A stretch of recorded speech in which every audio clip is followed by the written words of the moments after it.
All right, thank you everybody for joining us today. We have some special guests from ServiceNow, Jeff, Joe, and Aaron, to talk about GitLab's integration with ServiceNow and how our customers are benefiting, as well as how we're going to market.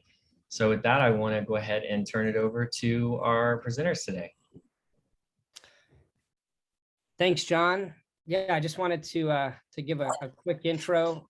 We are really excited for this call and the opportunity to highlight ServiceNow, who's a strategic partner of ours. I just want to hand it over and introduce Aaron Bennett. He's my alliance's counterpart at ServiceNow, whom I've been working with very closely on strengthening our partnership. So take it away, Aaron.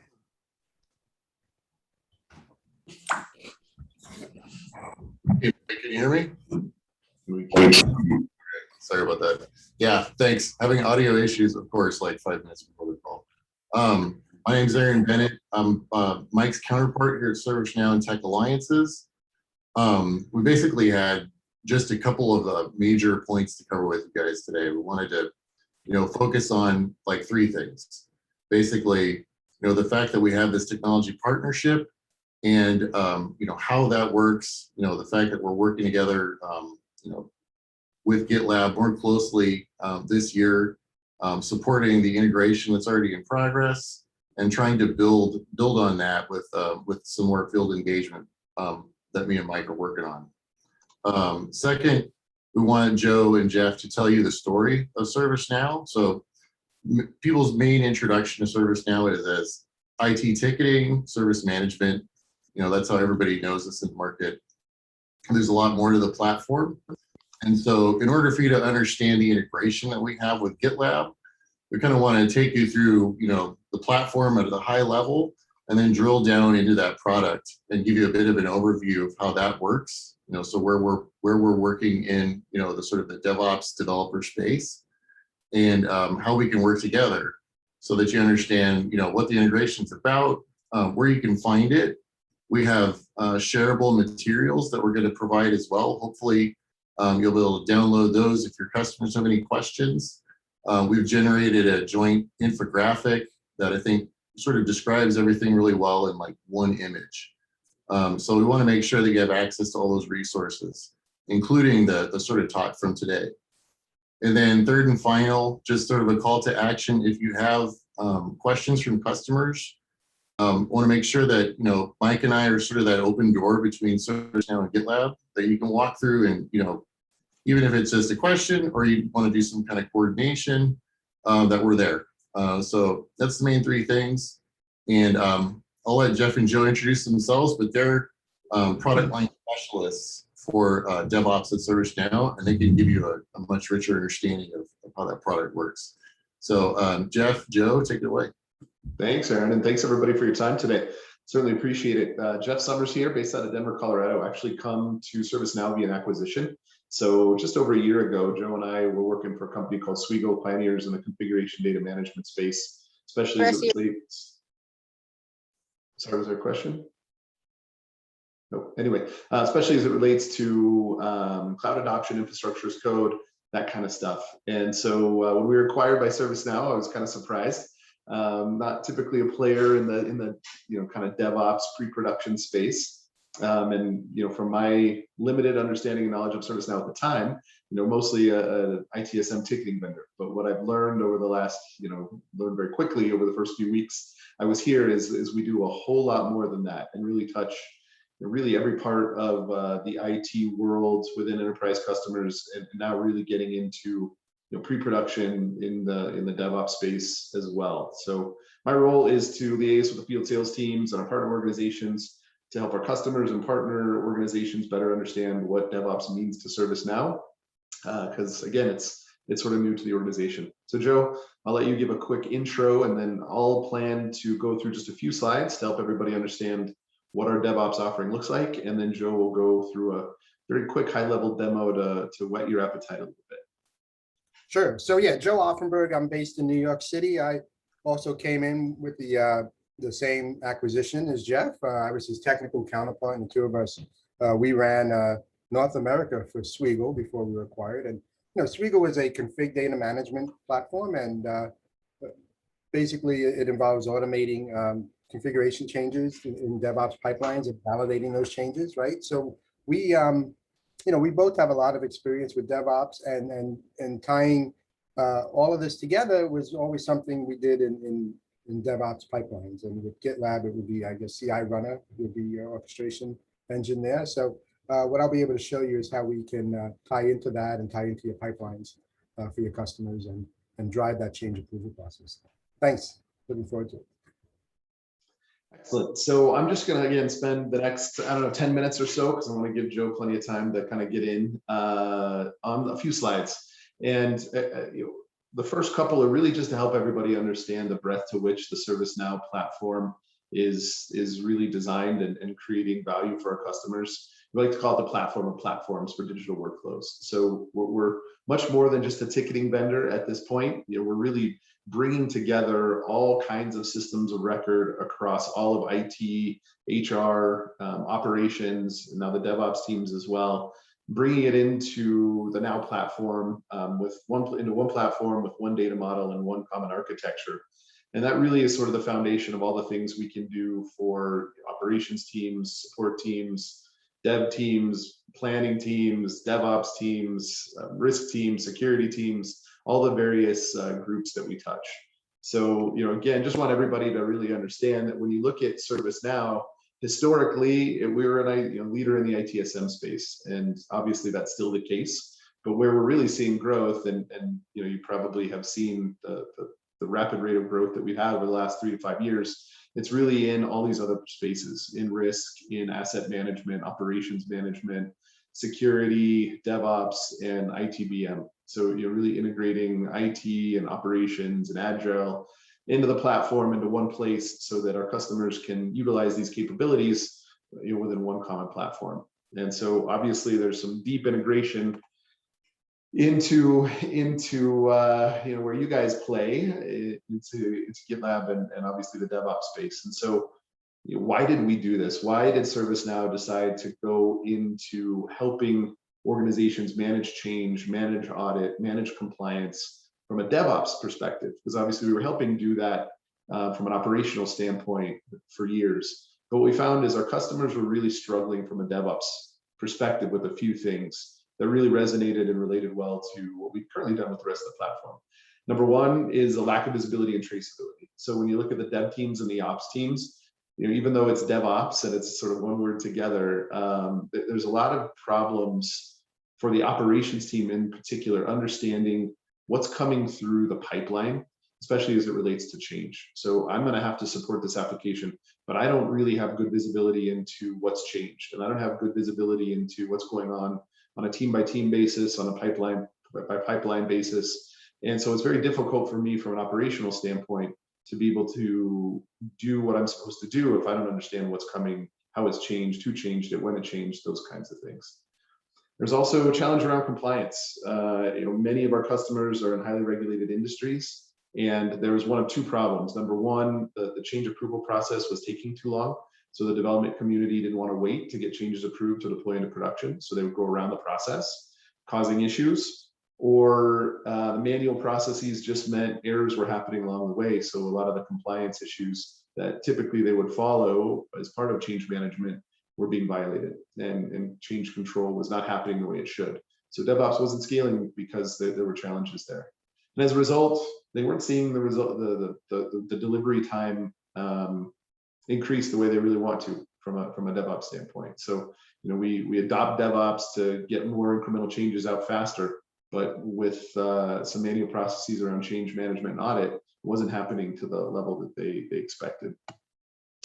So when you look at kind of persona by persona, the developers are spending too much time on admin tasks. They have to open up change requests in ServiceNow. They don't want to spend out of their tools to do that. They want to develop code. They want to innovate. They want to spend time in ServiceNow. We don't blame them. So we can address that issue. When you get up the chain, the VP of app devs are lacking visibility across the value stream, trying to understand what's going on from ideation to actual deployment, especially on a team by team basis. There wasn't that visibility that allowed them to properly plan and build their organizations. And then when you get into the change management side, there's an increasing need for more changes to get through the system, but not more people to do it. and increasing regulatory constraints, making it harder to be able to get changes approved quickly. So they're struggling to keep up, and they've got the heat from governance to make sure that they're following the proper change protocol. And then, as I mentioned, the operational team doesn't know what's coming down the pipeline. They don't understand the impact. So when there's outages, when there's performance problems, they don't have visibility into what's changed. So it doesn't allow them to quickly respond and react to that incident as quickly as they'd like. So our product is designed to solve those. We're automating the change approval process. We're attaching artifacts as part of the change approval for audit purposes, so the developers can stay in their tools and automatically create change requests. The app dev executives have visibility into the entire process as we tie the pipeline tooling together into one place and better understand what changes are coming and what teams are efficient and effective within their organization. The change managers get a higher throughput of changes handled because of automation. We can automate much of the change approval process away, as you'll see here shortly. And we're doing it in a compliant way. We set up workflows and policies based on what the compliance folks need, so that we know that changes are being approved in a way that's compliant for the organization. And we're also tying all the artifacts into that, so that when audit time comes, they don't have to do any manual work to go capture the test results, the security scans, those kinds of things. Then once the app's out in production, the operational team is happy because they can go back and better understand what's changed, do impact analysis, and reduce the MTTR because of that improved visibility. So real quick here, just to kind of summarize what we're doing. Number one, we don't displace any of the CI/CD tools in our customer environments. We're really tying into all of what is commonly used and our customers have invested highly into, and capturing the visibility. So utilizing the platform to see what changes are coming through the system, and then be able to start to automate that change approval process. So remove manual time from the developers to create a change request. That's going to happen automatically. Look to see how did the unit test pass? Did we get the proper coverage? Did our security scans pass? Did our code sniffs pass? Were there any incidents on the system? Is there no deployment freeze? All those kinds of things that would typically be done manually by the change managers can all happen as part of a workflow, policy-driven workflow inside of ServiceNow, so that we can automate 70–80% of the change requests that come through. And if it does get flagged for manual review, we've got all those assets associated with the change request, so it's easy for them to identify what should be approved or not, and then provide the feedback. Any good DevOps organization is providing feedback consistently, so we can sort of measure the performance of the teams, better understand what's working and what's not on a team-by-team basis, and really leverage ServiceNow as sort of a centralized change management platform for DevOps teams moving forward. So I'll take a pause. Any questions about any of that? I don't want to go so fast that I'm missing anybody's questions. I don't see any questions in our notes document right now, but all right, good to deal. have questions for the team. Yeah, feel free to jump in, and it'll make a little more sense when Joe gets into the demo. So I'm going to skip a couple here just to make sure Joe has some time. So really, if we summarize everything into one slide, this is sort of it. So really, we're trying to integrate and automate change approvals within a DevOps pipeline, relieving the need for manual activities for developers, change managers, and release managers, trying to multiply the release throughput. We want to provide traceability and auditability as part of the process, and really kind of centralize your DevOps data into one platform. So there's not all these disparate systems that you don't really have good visibility into.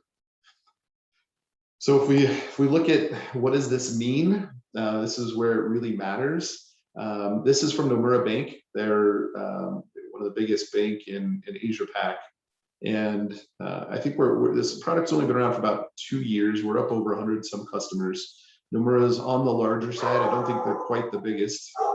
Apologies, of course, my dog decides to bark right now. The developer count that's using the product is, I think, closer to 3,000 now. But what you can kind of see is the before and after from manual effort perspective, when you look at the 30 minutes for a developer to go in and create a ticket manually, to 30 minutes to hand over a deployment to operations, to even just 10 minutes approving and checking a change ticket, all the way down into the sub 1 minute category, you can sort of extrapolate over the thousands of changes that come through their systems, the significant amount of ROI that they've already seen as part of the deployment of this module within ServiceNow.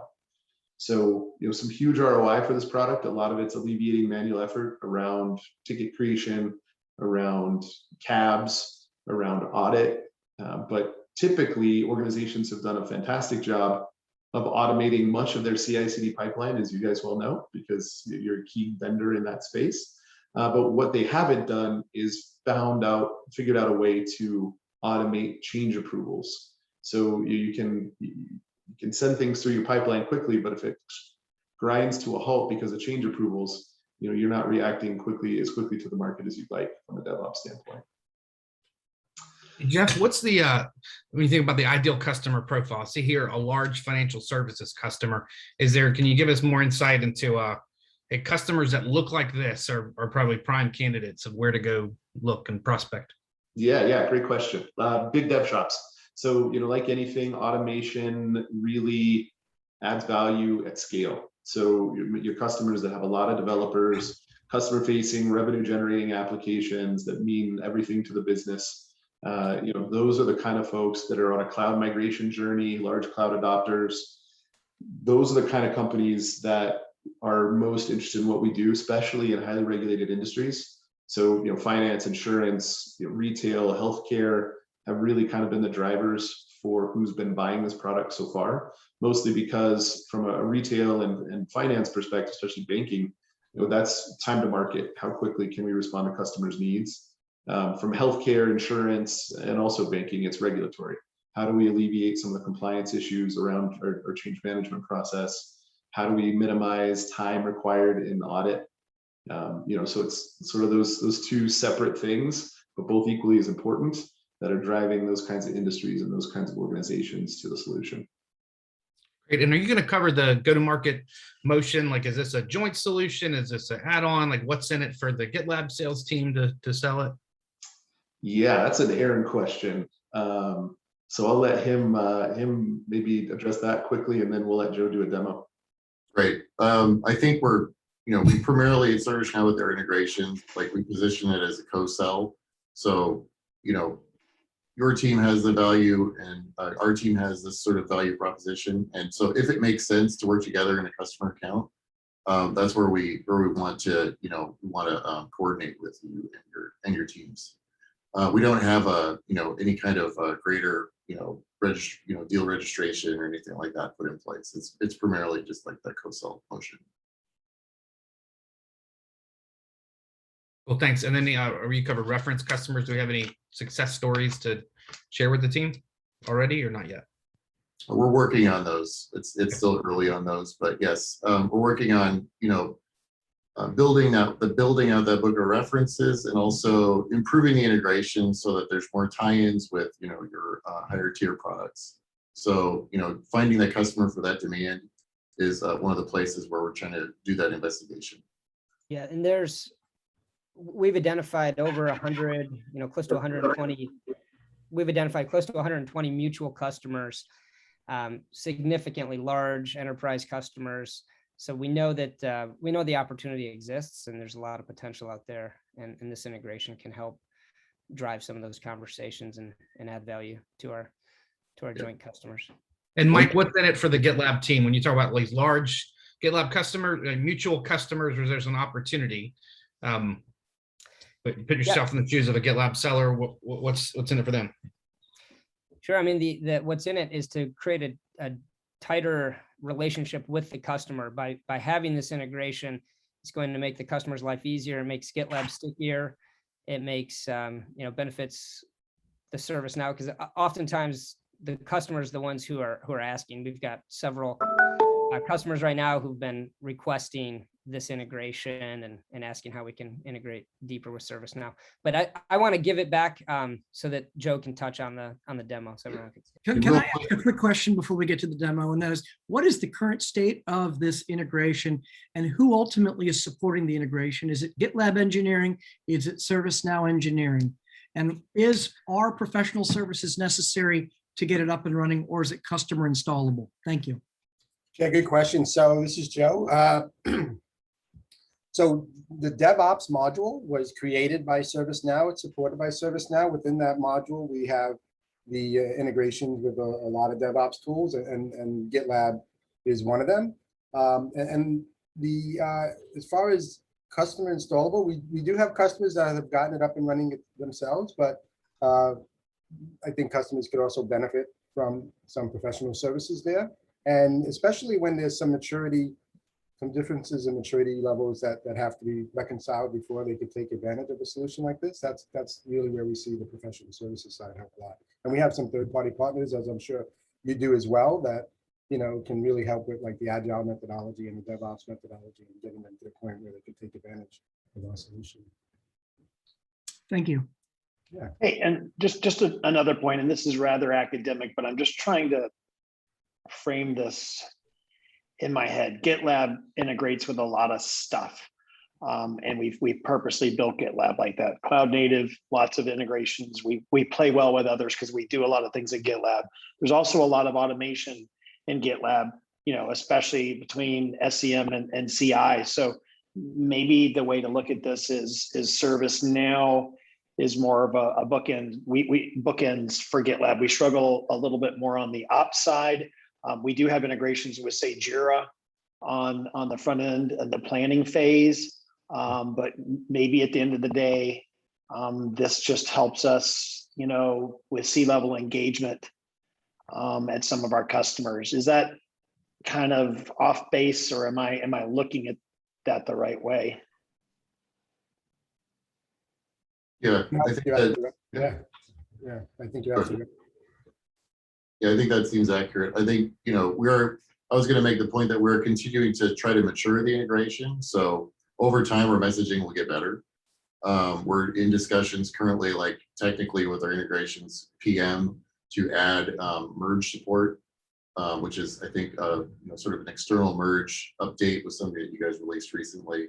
And so we're working towards like building those deeper connections where, there's a better story. There's still a great story today, I think you'll see. But yeah, this isn't going to stand still. Like, we're going to keep this moving and hopefully deepen the partnership at the same time. Perfect. And Jeff, your preso was great. I just want to make sure that I'm, again, visualizing this correctly, and we're not looking at any duplication, because we want to automate as many things as possible for DevOps as well, and that's some of what you're doing. But I think I'm getting a better idea now. So maybe I should stop asking questions and take a look at the demo, and there'll be a little bit more clarity for me on that. So thank you. No, I think it's a great point. And Joe, just one real quick thing. That's it, right? You guys are sort of in the business of helping automate. And so this sort of takes it to a level that sort of blends operations in that you can't do natively. So your customers, look at you guys to help automate as much as they can and get code into production faster. And this is a way that you can help them do that. One of the few really manual things left in the DevOps space is trying to get changes approved quickly. For most of your organization, especially the ones that are highly regulated. So by having a solution, that's one bit of value that conversation that maybe you couldn't have before. Sorry, Joe, we didn't give you much time.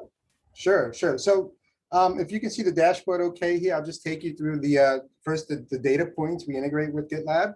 And then I'll show you just what a change request looks like once we have all of that data available, and how we can automatically approve that. So our goal is to keep the developers in their own tools, right? We don't want them having to go into ServiceNow and open a change request and spend all that time filling it out and providing all the data when we can collect that data in an automated way. So from a GitLab perspective, we map to basically these three data elements in our common services data model, right? So the idea here is we're going to bring this data into the platform and roll it up to the CMDB, so we can make use of that in our automation.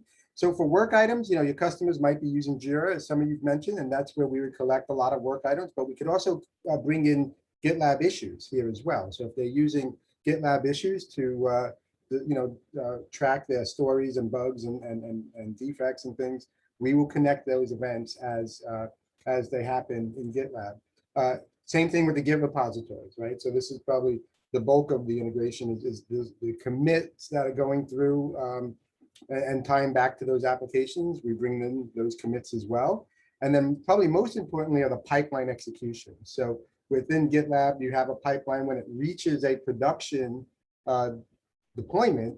That's when the magic happens in ServiceNow, because this is where a developer would have to stop everything they were doing, open a change request, and then provide all the information from these tasks that that happen in an automated way. So essentially, they've automated every aspect of their pipeline, except now they have to stop and manually deal with the change approval process. And this is a process that's been around for 20 years. In the old days, it took weeks to go through a change approval board, understand the impact and the risk assessment. Our goal is to bring that down to minutes or even seconds with the automation that we provide. And so the way we do that is when there's a change request that's going to be opened now, right? It's going to be opened in an automated way. We are also going to start collecting data from the pipelines, from the commits, from the work items, and link that back to this change record, right? So you're going to have all the commits that are coming in through GitLab. You're going to have all of the work items, and if they're Jira work items, if they're Azure boards work items, if they're Azure board pipelines, it doesn't matter at this point. We're bringing the data and unifying that in the change request so that we can make an automated decision. Results of any tests they're doing, JUnit tests, Selenium tests, security scans by SonarQube, by your own GitLab security tools. We'll bring those results of the scans into the change request as well. And a lot of this data we can then pick and choose to use in our risk assessment. So for example, we'll take the vulnerabilities from the scan here and then roll that up to the risk assessment, where you see in this window, we provide all the data that comes out of these pipelines, right? And this data is not just, it's nice that it's all here in one field for the auditors. They can list it out. They can see, everything that's in place, as from a record keeping standpoint. But remember, this is about driving those automated approvals. So these are actually key value pairs that could then be evaluated through a decision table. So we take the values as inputs and we say, hey, were there any security vulnerabilities? Are they using branch protection on the Git repository? How many commits have there been since the last merge? This is DevOps best practices that we're trying to enforce as the gateway to production. And then we send all that information into a decision table where we can evaluate it against success criteria. And if all of the values work out okay, then we could approve this change request in a more automated way. And this will take minutes instead of days or even weeks, as it took before, because of all the back and forth and all the development effort they had to spend on this. So this is really about development productivity, giving back all this time to developers so that they can go and get the next work item and start working on it, right? Well, here we can evaluate. Let's say we determine it's high risk, right? We don't need a human to look at this and say, hey, if there's security vulnerabilities that came from one of the scans in the pipeline, we don't need a human to get involved in that process. We could evaluate that data ourselves. And of course, if there is something in between, we can't make a decision. It doesn't fall into the first two categories of let's automatically approve this, or it's too high risk, let's reject it. The default answer is a catch-all where, it just says, hey, let's escalate this for manual approval. And that's where we can look back at, other information in the pipeline. We can map it back to the CMDB. We can look at impacted services. All of this can factor into the process and decide who these approvers are even, right? We could dynamically add members to the approval list. So once it's in the control of ServiceNow, once we have all of this data where we could reference it and use that data to drive the automation, it becomes really important, not just from speed of getting those deployments through the process, but also getting all that data for the governance process. So when all of this is happening, this production deployment will wait for that to happen. And then once it's approved, it would automatically kick off. And all of that integration is done for you as part of this DevOps solution from ServiceNow. hopefully that, as fast as I could do it, that all made a lot of sense. If it was clear, now the value proposition is clear. It's about developer productivity and also the governance angle, getting all the data available for the auditors. That's it. Thank you. Joe, I've never heard you talk faster. Well done, my friend. Yeah, in New York, that's how I order a cup of coffee. But that's All right. Thank you so much, ServiceNow team, for joining us today. We've got a few extra questions in our notes document. I'll communicate them to y'all and see if we can get some more answers for our teams about target personas and the best way to interact with y'all for account mapping. So stay tuned. Thank you so much. Have a great week. Thank you. Thanks, everybody. Really appreciate the time.